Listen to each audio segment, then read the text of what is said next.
Dr. Bryan K. Hotchkins here, author of My Black is Exhaustion, Forever in Pursuit of a Racist-Free World, where hashtags don't exist. Today, we're covering number 2 on my book interlude list. And it is, coping is not an option, right? The first sentence of this section, no one should have to put up with the ignorance of others, especially if it dims your light, silences your voice, or steals your joy. Hallelujah. I wrote this section because I wanted people to think about how many times they essentially cope with life, right? They cope with people, they cope with dealings, they cope with interactions, they cope with customers, they cope with volunteers, they cope with their students, they cope with their colleagues, they cope in their family settings, they cope when dealing with their pastor or their coaches or their teachers, right? And the point of this one is none of us should cope, especially when it deals with experiencing racism, whether subtle or blatant, right?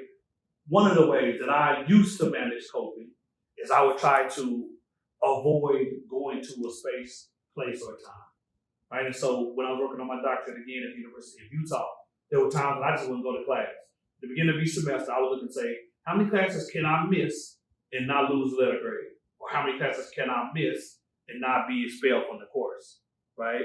And I ultimately, reflecting back, what I was doing was using my mental health days, right, as it relates to the syllabus, to disconnect myself from the racial stresses that I experienced. In brief, I remember one time in our costume development class, there's this one lady who used the N-word when describing her parents' racist behaviors in the verbiage that she heard normally in the house. And she said the actual N-word, right? And so I looked up, I looked around, and I said, I know y'all see me sitting here. And nobody said anything or intervened at all, right? And so I got up and I left the room, right? And so I didn't come back to class the week after that. And the professor ultimately came to me and said, how can I better help you navigate this class? And so I recommend that she end up giving a speech. She came back and let everyone know that even when describing situations that happen in life, these racial epithets, uses of those will not be tolerated, right?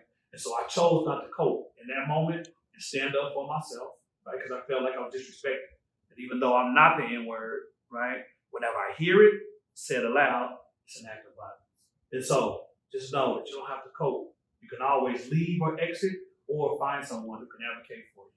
I suggest you do.